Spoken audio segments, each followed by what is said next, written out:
Good morning, everybody. I'm Larry Weishuhn. If you enjoy real-world hunting and fishing talk, you're really going to enjoy listening to my good friend, Luke Clayton, and his guest for the next hour. This is David Fox, and welcome to Outdoors with Luke Clayton and Friends. Luke has been a recognized outdoors writer for the past 3 decades and writes for a host of outdoor publications. Luke pens a weekly newspaper outdoors column that appears in over 40 Texas newspapers. Luke is on the pro staff of Pyramid Air, your one-stop shop for everything airgun related.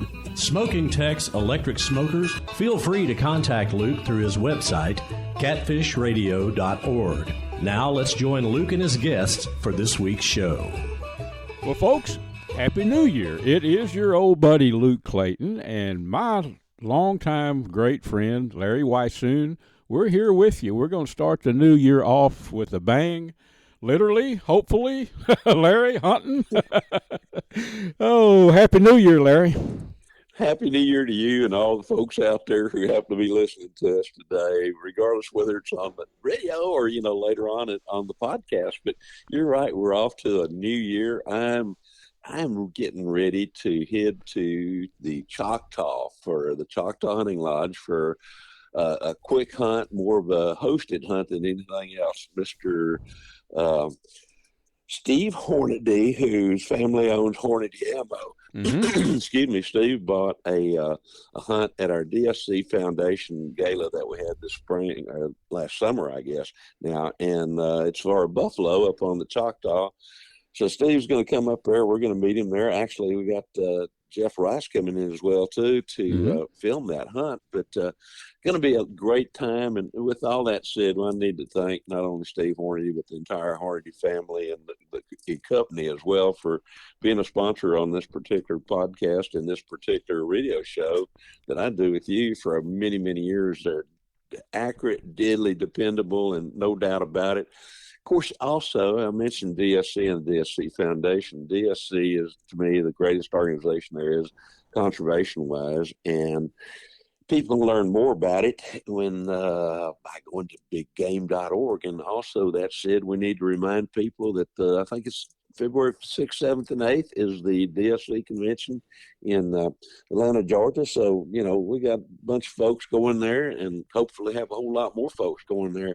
But a lot of good stuff going on. We'll talk about some of these other sponsors down the way a little bit. You bet you like Stealth Vision. How about that? You're not gonna find a better scope than Stealth Vision. We both use those, and just have to brag on these people. I mean, my gosh, it's not just stuff we've read about. We use this stuff on a daily basis. Actually, when you get right down to it.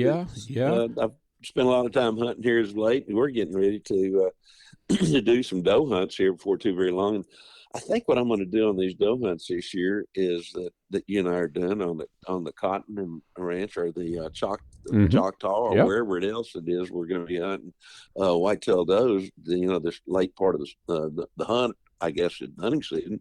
And I'm going to be shooting a lot of my Taurus Raging Hunter pistols. I know you're probably going to do some muzzleloader hunting, and so I think if I'll do the pistol side of thing or the handgun side of thing, we'll pretty much cover a lot of bases. And I know you're going to do some air rifle shooting of does as well too. So there's still some good hunting coming up here in January and February if you happen to live in Texas. You bet. And I've got a new CVA. It's the Cascade. I have the longer barrel that we have that you were there when Joe Cunningham put that great Stealth Vision scope on it. But they've got a shorter barrel model of the Cascade that I really like. A shorter barrel. That's a long range shooting machine. You know that. You've seen it. But I'm anxious. Hopefully take some late season game with that too. Got so many options to shoot, just have to decide which one I'm going to use each time. But I'm anxious to get. I've never owned a 308. I have shot the M14 a bunch back in the day, but I've never owned a 308. Same cartridge. I guess. It is. Same thing. But I'm anxious to do that. It's a good caliber 308. I know the ballistics on it, and I've read all about it. it's dang close to an .6, isn't it, Larry? Pretty much, you know. It is very close. Actually, when Thompson Center first came out with the Encore, I shot the first things with it, and I shot a moose with it in Maine, shot a moose with it in Colorado, and shot a elk with it in Colorado as well too. And that was in a 308. Of course, using Hornady ammo, but to me, that 308 is a fantastic all-around round. And you know, people use it for long range, and you can. I said, think there are probably a little bit better rounds out there if you're going to try to shoot long range. And I'm talking about shooting at steel, not so much at animals. But that is a great little round. To me, that's one of the first real deer rifles I owned outside of a 30-30 was a 308. And is that right? Animals with it a long, long time ago, going back, oh my God, several lifetimes for some people. I know. Yeah. But you know, it's that is an excellent round, and with the options that you have of the Hornady ammo and the 308, there is nothing on this continent that you can't take with that particular round. That's right. I'm excited about it. I'm ready to. It's something. Well, for the masses. Most people, I think, have probably shot on 308s. For some reason, I just never have. But I'm excited about it. So yes, that will collect some venison. I've got a buck up at Kuby's right now. Kuby's Game Processing. They're in Dallas. Yes. Getting us some treats made for when we get together to have some of the good sausages and all that kind of stuff to breakfast and lunch and dinner, for that matter. So I was happy to I was a little late in collecting venison this year, but I was glad to get that venison and hope to put, honestly, I have plans for maybe 3 more doe, you know, to put in the freezer, 3 more doe, and that'll make a bunch of good meat that we can. One good use of it will be when we're all together at camp. You know, bring some of it and chicken fry it and smother it and cook it all up. So, yeah, that's going to be up at the Choctaw Hunting Lodge, and I like to brag about them too a lot. ChoctawHuntingLodge.com, folks. That's where Larry's talking about. They've got an estate hunt. High fence, yes. Right. A little over 1,000 acres, I think, but it is. I have a feeling some of those critters never. It's mountainous, it's hilly, it's the terrain is broken up, creek bottoms, little, we call them mini mountains. 1,000 acres in that country is a lot of land, Larry, and it's a challenging hunt because I've been there. We've hunted together and separately. It's people need to know about the Choctaw Hunting Lodge. Dusty and Nicole. Dusty's the manager, and Nicole's she runs. It's Dusty Kids. His wife runs the show, but she does a great job. The food and scheduling, and Dusty is an awesome guide. I'll tell you about Dusty Vickery. I really got to know him when we were stalking oryx. The oryx did not come to the feeders. No. Folks, Larry was with me, and I got behind Dusty with a rifle, and we were gonna try to put a stalk on these a herd of oryxes. I don't know, there was 10 or 12 of them, and very wild. These rascals were wary. They stayed in a tight group, but I followed him. That rascal is a hunter. You know that, Larry, but Dusty is a hunter. I was watching him, and I had no. You know, people would have to look far and wide to find a guide more knowledgeable than Dusty Vickery up there. But so there's my plug for the Choctaw Hunting Lodge. Go see them, folks. You'll if you ever get up there, you'll it won't be your last time. I can almost guarantee it, Larry. You know. I've often said it's one of my favorite places on earth. I've got about 3 or 4 of those, but it really is. And in mentioning that, the DSC chapter in Oklahoma, I think, is going to be held in their annual auction and fundraiser. And there's going to be a hunt in that auction where I'm going to host a hunt. We're still kicking back and forth what the animal's going to be, or it may be multiple animals. Yep. We're not real sure yet. I'm donating a 7 PRC rifle and a little bit of ammo along with that as well, thanks to the Hornady company and family.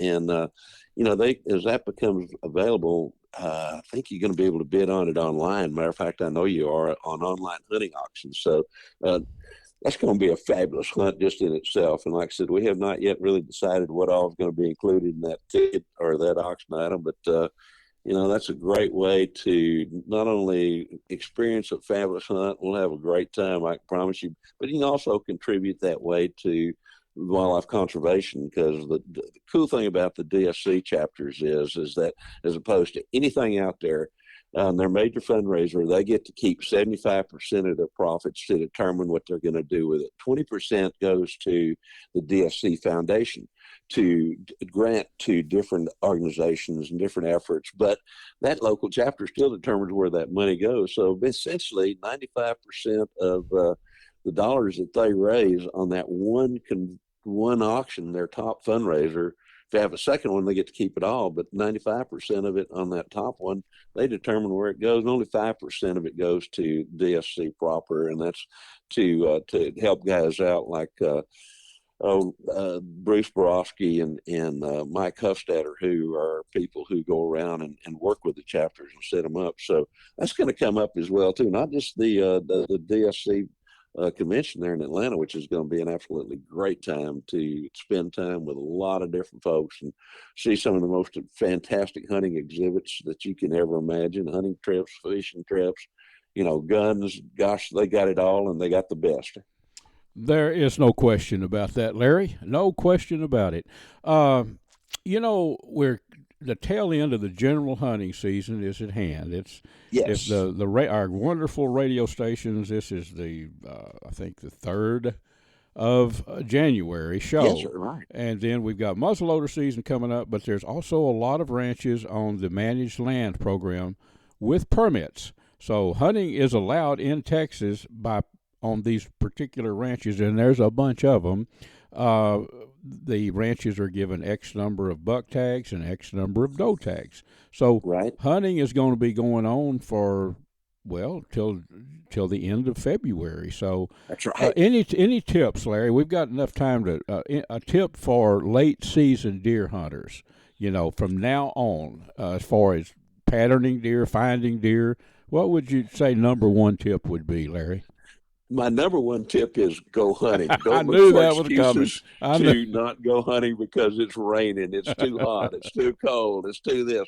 Go hunt. But you're right. We're coming out of the rut, and most of these animals are in absolutely great shape across the areas that I've been able to hunt, not just in Texas but elsewhere. And so it should be set up for a really good year next year in terms of antlers.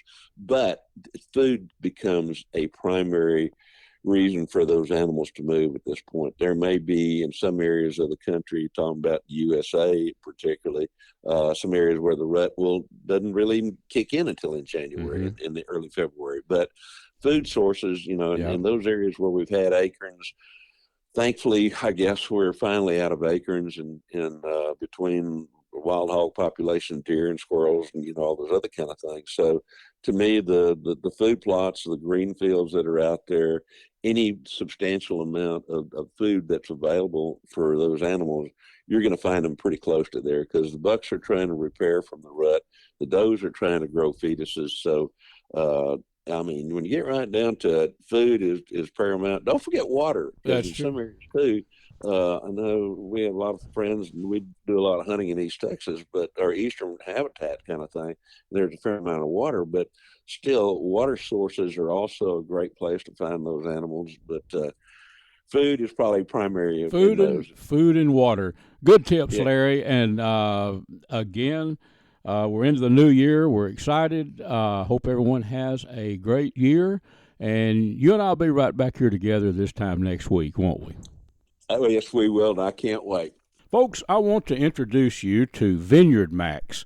Now, this is an awesome deer attractant, a food attractant that's made with hammer-milled grape skin, dried hammer-milled grape skins. It has a mixture of rice bran and also corn chops. Very effective. Deer can smell the scent of grapes from a long way, and it brings them in. I've used it in West Texas out with Larry Weishuhn, and We were out there where deer are not even exposed to grapes, and they came right in. Also, Vineyard Max has a very good line of game and fish feeders. Check them out online, vineyardmax.net. Well, friends, Mr. Larry Weishuhn is going to tell you about the finest hunting optics that we have ever found. Luke, these are called Stealth Vision. They come from Crockett, Texas. Dr. John McCall developed them. They're 34 millimeter tubes as opposed to the narrower tubes, so more light transmission. They have a little green light that comes on when that scope is level, because that's when you want to pull the trigger. They have an optional lighted reticle as well too, and a whole lot of other products. And folks can learn more about them by going to stealthvision.com.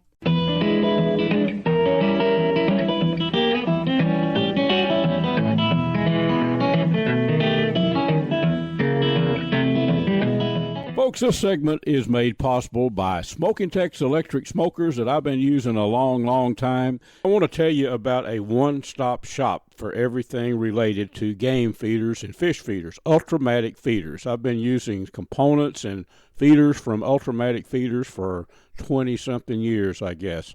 They have the remote, which you can remotely activate your feeder with, the timer, which is the most simple timer that I've ever found on a game feeder, and then the eliminator. Check these out. They are worked on actually on centrifugal force, and they seal off the corn supply so coons and squirrels can't get to the corn.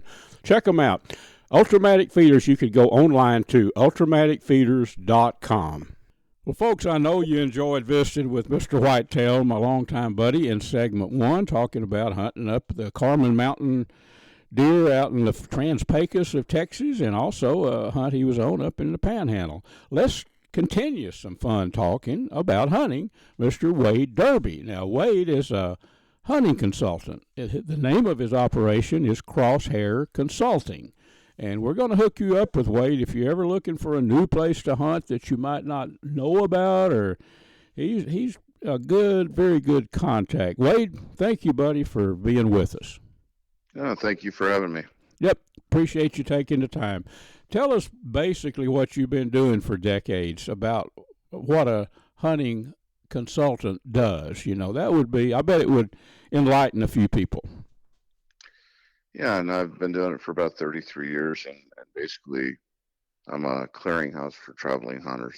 I go on these trips, check out outfitters, pay for them at my own expense, kind of vet things out, make sure that the quality's there that we want to have people experience. And then I start basically marketing and advertising for those outfitters.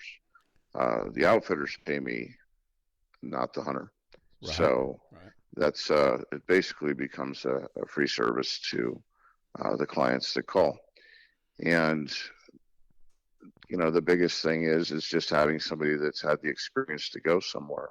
Mm-hmm. and know what they're talking about. I think that's pretty valuable. I mean, most of the hunting world's pretty honest, but you know, you got to match people up. It's got to be a right fit. The thing, Wade, that's like you said, that's really, really good is that you're an experienced hunter, outdoorsman. You know, you've been doing that all your life. You've been there. I know recently you were in you must have a client there around in northeast Texas, around Bogota. I was raised there in Red River County, right there. But before you ever started telling people, your clients, about this place, I'm quite sure you were there. Like you say, you'd already been there, right?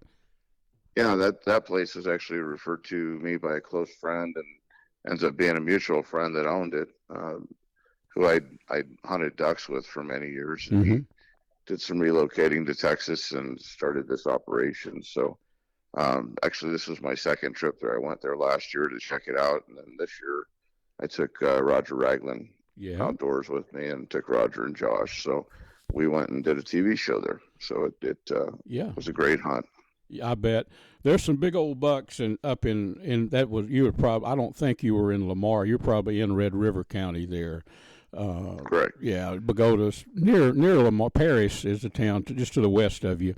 So that's a good case in point. You know, I'm sure when Roger or whoever that wanted to go hunt there, you could tell them all about it rather than just, firsthand experience. You can tell them exactly what's going on and kind of what to expect. Because when you're booking a hunt, I was a hunting outfitter up in a partner that was raised in Idaho.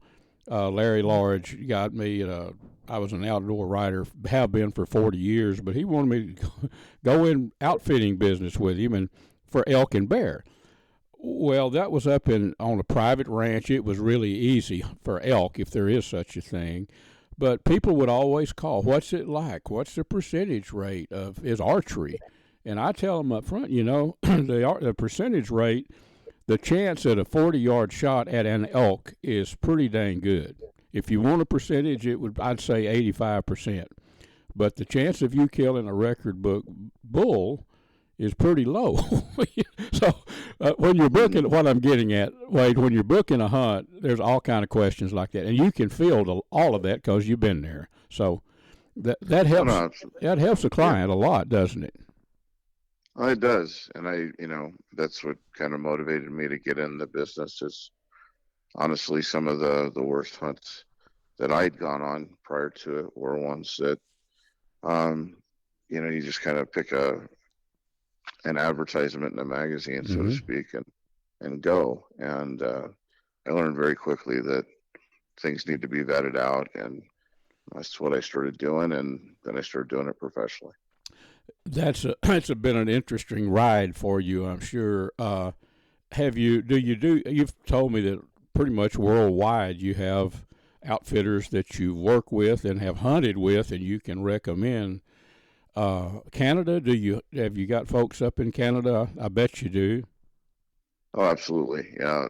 Most of the western provinces and some of the eastern ones. I just did a hunt in November up in Peace River, Alberta, and my son Justin took a really great whitetail up there. And I live in Montana now, so Alberta's kind of my backyard, so that becomes kind of an annual thing now. Alberta's just across the fence, so to speak.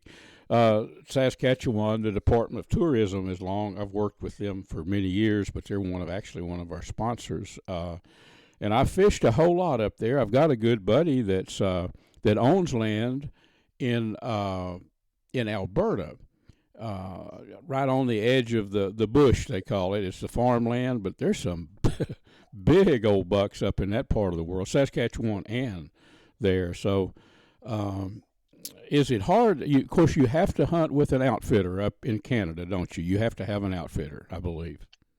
Depends on the provincial rules. Up in Alberta, you can actually bird hunt without an outfitter, but to get some of the allocations, because that's how they hunt, residents have to draw certain tags like moose and mule deer and some of the other ones.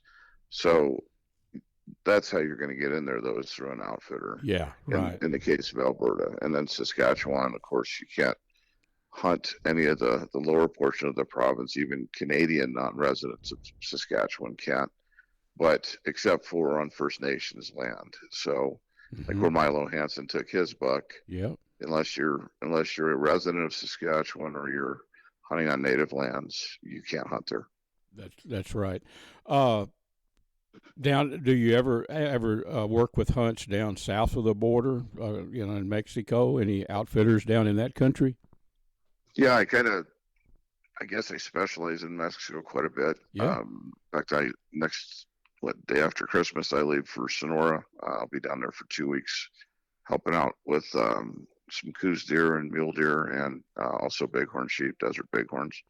But yeah, I kind of cover the bases, and even some of the lesser known areas. Sonora is pretty known, but places like Coahuila and down into the jungle in the Yucatan and what have you. I do some trips down into there as well. It's a fun job. People tell me, a lot of my old buddies said, Luke, all you do is go around and hunt and write about it. And I said, yeah, but I do a lot of that and fish. Fishing's a big part of my life too. Speaking of fishing, is yours strictly? There's probably some spillover hunting, fishing opportunities. I bet you. I don't know. Yeah, no, I do. I ventured into fishing quite a bit, and because there is a crossover. But I've got connections, for example, in Florida for peacock bass down the canals, down, by Lake Ida, and, offshore fishing and pelagic fish, things of that nature. And then even over in South Africa, I get kind of excited about this. We're going in March to South Africa to hunt.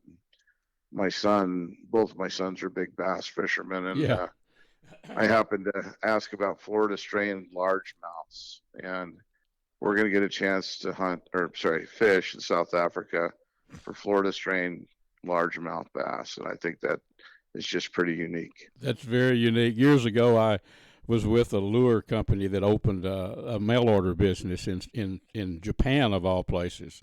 This was back 30 years ago, and went over there and fished with Soramachi, who was the reigning bass champion. But those people, it was so weird to be over there fishing in a lake, fishing in a canal somewhere with a rice farmer, and honestly some water buffalo that they were plowing with, and then fishing for largemouth bass, pitching jigs up in those channels. Yeah, bass fishing. That's very interesting though to me. And then probably some, the boar hunts in Germany. I understand they are not. Larry's told me that you'd think they. Of course, I'm a major.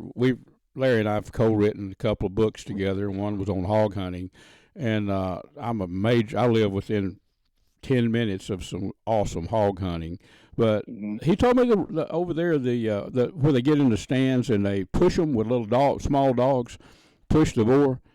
He said those hunts are not cheap in like the Black Forest and places like that. I always thought, well, that'd be a hog hunt, but said that can be quite expensive hunt over there, Yeah, overall, it just depends on where you hunt in Europe. I do quite a bit in Romania, do some stuff in Spain, the Czech Republic. There are reasonable hunts out there, even Croatia. But driven hog hunts are not only a tradition, but pretty commonplace. It just depends on where you hunt. Some of the more expensive estates and reveres, I guess you could say you could go as lavish as you like, or you can go as Spartan as you like. Yeah, like an elk hunt in the Rockies. You can go pitch you a tent on public land, or you can go to a well-managed big ranch and hunt. So I get it, but one of these days I would love to hunt. We have some hogs here, Wade. You know this as well as I do, here in Texas, that have the European look. They've got the rabbit hams and the big shoulders and the long guard hairs. And Larry has hunted over, of course, I'm sure you have too. I haven't, over in Europe for the European boar. He says these things, if you cut one loose on one of these big estates, you could not tell the difference. But I guess I might just have to be happy with hunting our Texas hogs. There's a lot of them here. Oh yeah, no, I just took one incidentally after I got my whitetail. I took a nice boar. Yeah, just before I left. A lot of people don't realize. They ask me, Luke, are those old wild hogs good to eat? And I always answer that way. I say, well, if you were going to the sales barn or a livestock auction, what hog would you buy at a butcher? And that pretty much sums it up. They can be very good eating, the fatter ones, the sows and all that, and some young boars. But a lot of people don't realize that, And then I'm sure some very exotic places too. Wade, we need to take a quick break, but I want you to come back. Let's talk a little bit more. I haven't quizzed you and I hadn't learned near what I wanted to learn. So stay with me. We'll be right back. How about that? Yes, sir. Sounds good. Folks, let's talk a little outdoor cooking. Let me tell you about an electric smoker that I've been using for 15 years, I guess. Smoking Tex electric smokers. If you're tired of staying up all night keeping that wood fire burning when you're barbecuing, give Smoking Tex a try. They're made to last a lifetime. You can check them out at smokingtex.com. That's SMOKINTEX.com. For seasonings, anything to do with outdoor cooking, all kind of jerky seasonings, sausage seasonings, Butcher Packer Supply. That's butcherpackersupply.com. I think the website is butcher-packer.com. Big Sam left Seattle in the year of 92. with George Pratt, his partner, and brother Billy too. They crossed the Friends, this segment is made possible by Platinum Cadillac and Chevrolet in Terrell, Texas. Stop by and visit with my buddy Mr. Justin Rudd and his team of experts and let them put you in a new Chevy pickup or a Cadillac or whatever you might be in the market for. Also, the Choctaw Hunting Lodge up in southeast Oklahoma. Check them out at ChoctawHuntingLodge.com. Also made possible by Pyramid Air, your one-stop shop for everything airgun related. Well, folks, we are back with Mr. Wade Derby. Wade is a hunting consultant, like we talked about earlier, all over the world. Wade, thanks for staying with me through the break, and let's talk about Africa. I've never been to Africa, but I'll tell you, most of my friends have, and I feel like I've been there because I've talked so much around the real campfires and everything else. One thing that kind of tricks people up, and me too, there's some big, what we would call here in the South, high fenced. But these are not 500-acre high fenced places. These are thousands of acres, a lot of them, aren't they? They are, and South Africa probably is the one that comes to mind the most with that, though, and Namibia has fence reserves and what have you. But even in South Africa, there are free range areas. Mm-hmm. Yep. So when your client calls, and he's going to have a lot of questions, probably like I would have. Is this, a lot of them probably have the old safari thought in the back of their mind, and what's the hunting really going to be like? But a lot of these places have camps that they headquarter out of, maybe tent camps or whatever, right? I mean, I know there's all kind of scenarios, but that's pretty common, isn't it, to have a central camp? Oh yeah, and I mean, we can do it again as Spartan as people want, but most people, one of the nice things are the amenities in places like South Africa. You're going to generally stay in a lodge, great food, great service, even laundry service, and then go out and hunt every day. And you're always going to have a professional hunter with you as well as trackers, and it's just it's a pretty relaxed hunt compared to what some of the things we do in North America, for example. It's not a dull sheep hunt in the Alaska range by any stretch. Mm-hmm. It can be an easier hunt, I guess, unless you were out on foot tracking an elephant for 10 miles. I mean, that's not the way it always unfolds, right? I mean, it can be something that most anybody in reasonably good physical condition could do, I guess, It is. There are certain specialized species that, you could end up in a mountain hunt. People don't realize a lot of times that there's mountains called the Drakensbergs in South Africa where they get snow.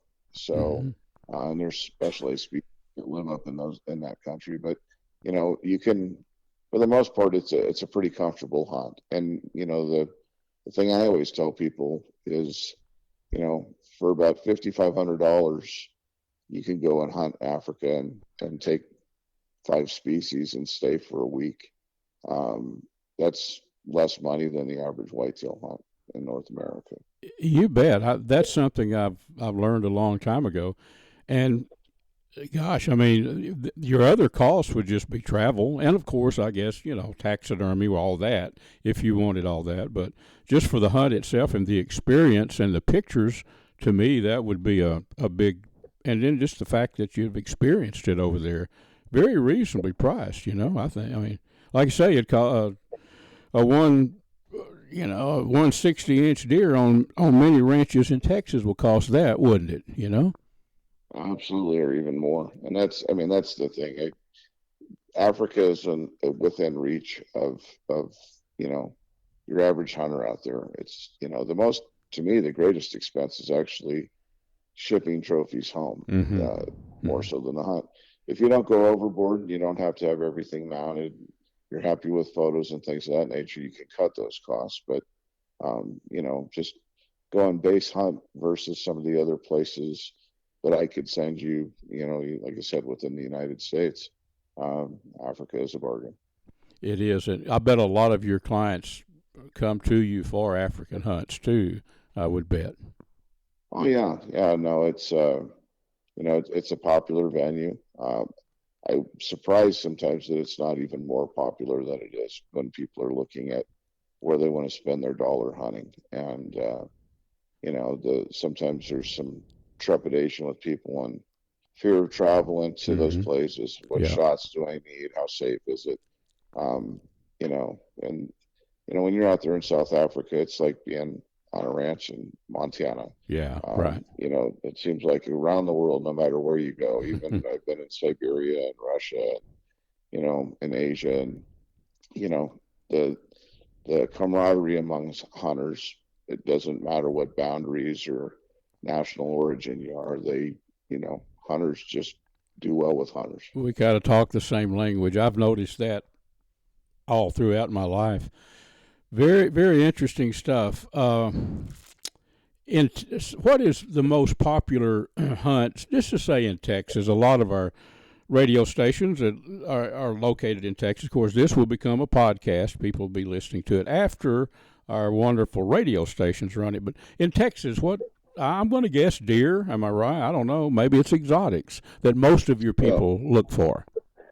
And I love Texas. It probably holds some of the greatest memories for me. It's special. I love just going there. I try to go at least once a year. Yeah. The whitetails are king for sure, but free range aoudad out in the Big Bend in West Texas and even up Paladuro area, they're very, very popular. One thing that's really, really stood out in the last couple of years is the waterfowl in Texas, even upland birds, turkey, and of course the exotics.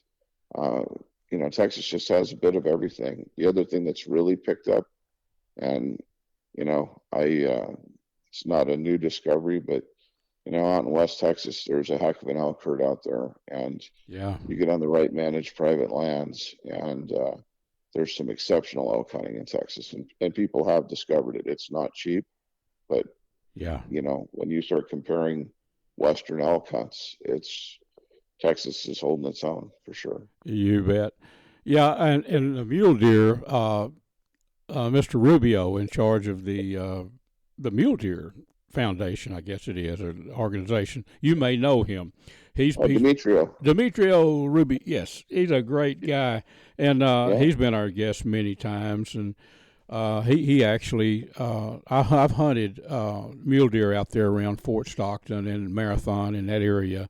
And we're going to try to plan a hunt out there. We do a little, Larry Weishuhn and myself, and Jeff Rice is our producer, a TV show weekly called A Sportsman's Life. And it's on YouTube. Not many people watch it on YouTube, but it is on Carbon TV, and we get a lot of views there. But, we're going to go out there and get rid of some of those surplus aoudad. I mean, they're eating that country up is what I've learned.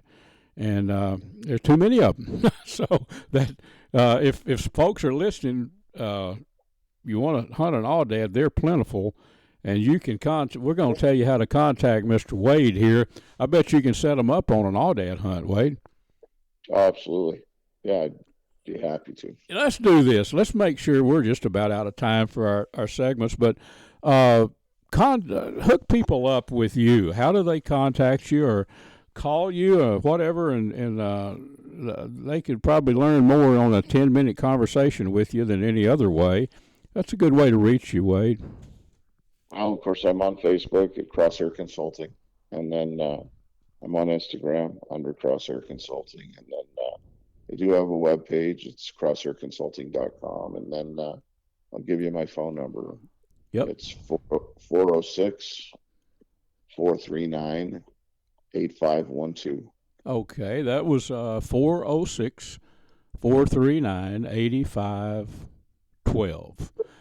And wait, folks, I'll tell you this every show. If you ever want to contact some of our guests and can't track them down, it's catfishradio.org and email Luke. It's on there. I promise you I'll get back with you. Wade, thank you a lot for sharing all this fun. I mean, I've learned some things talking to you, and I know our guests have. So thanks very much for being with us.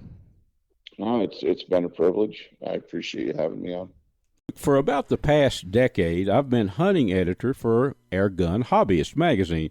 I think the only magazine devoted strictly to airgun shooting and hunting in the country. Well, in that length of time, I've learned quite a bit about big bore air guns and smaller calibers too. A spot to go to that if you're interested in air guns, you need to know about Pyramid Air. The website is PYRAMYD, pyramidair.com. They have anything and everything you need, from the guns themselves, the big bores or the smaller calibers, to the accessories. Just remember pyramidair.com, and there's a number when you get on the website if you need to call and talk to somebody. Give them a buzz, and they can fill you in on little details that you might need to know about shooting or hunting with big bore air guns. The snowflakes fall as winter comes, and time just seems to fly. Friends, this segment is brought to us by CVA muzzleloaders. In my opinion, the very best muzzleloaders in the world, the ones that I shoot. You can check them out online, cva.com. Kubi's Wild Game Processing and Kubi's Restaurant in Dallas, and Vineyard Max, maker of some awesome deer attractant and some very fine game feeders and fish feeders, located down in Nacogdoches, Texas. Check them out at vineyardmax.net.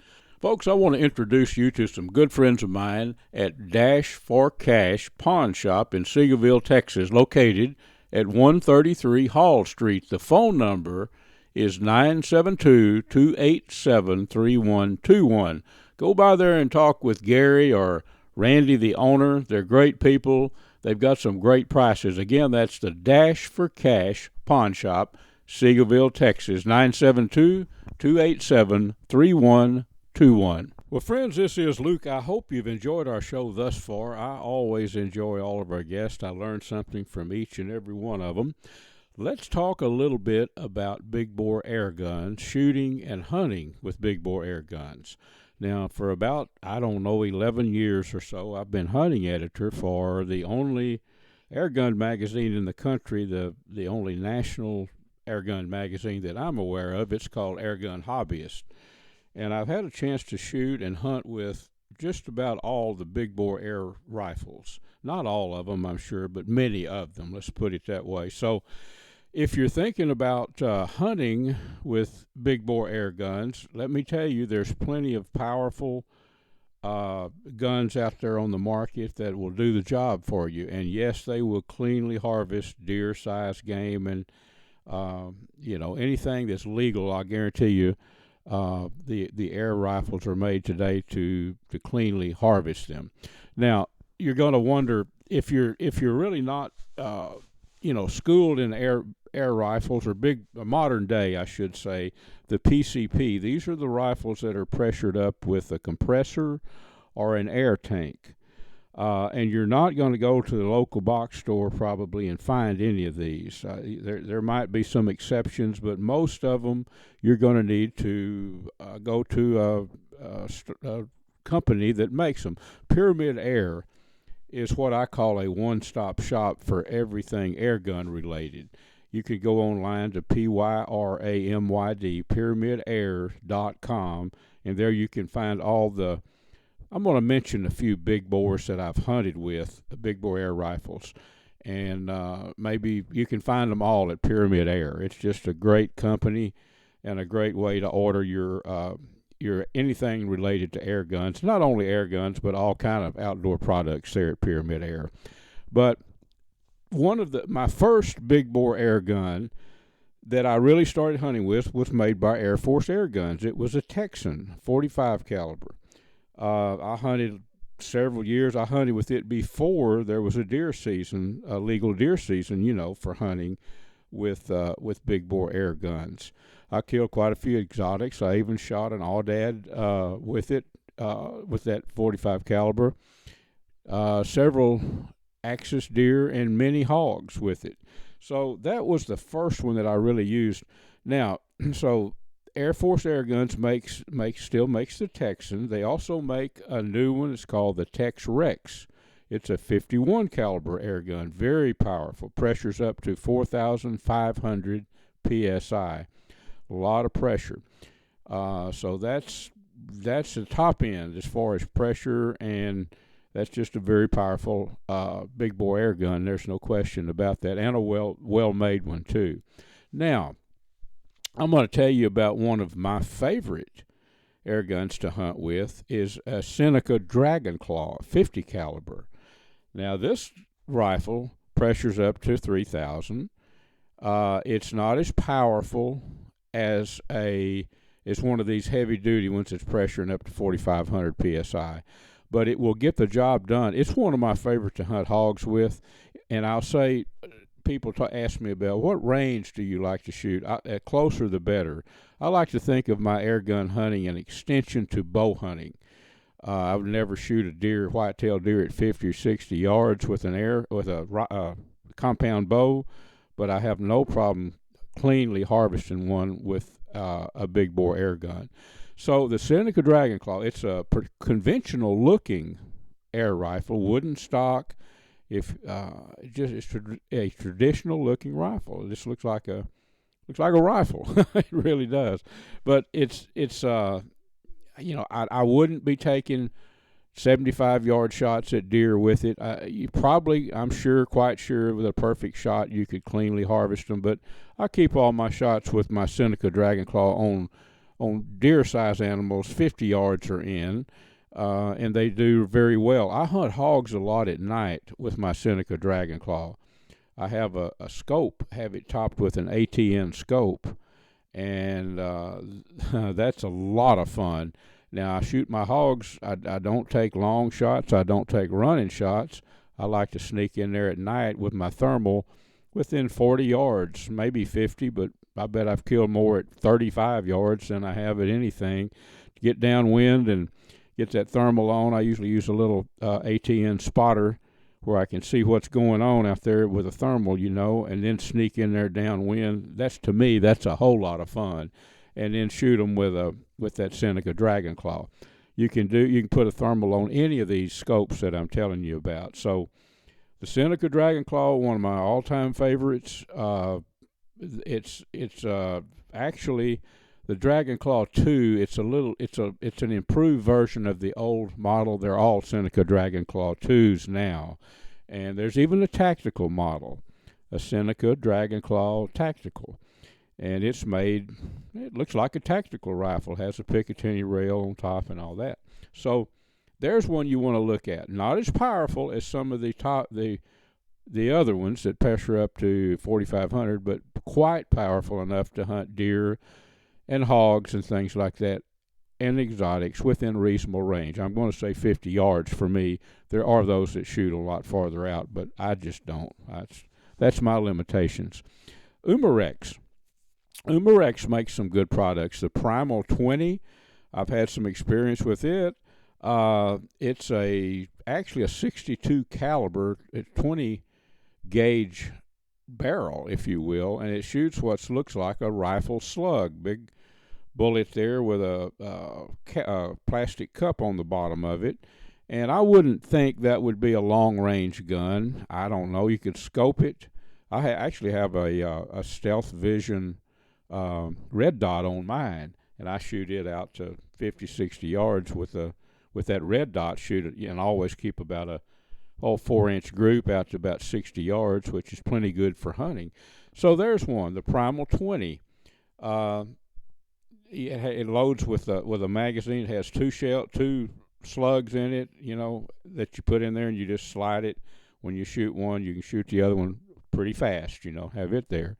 The Umarex hammer, it's kind of the same thing. It loads with two. You can call them pellets, but how are you going to call a 380-something grain bullet a pellet? It's just a big hunk of lead.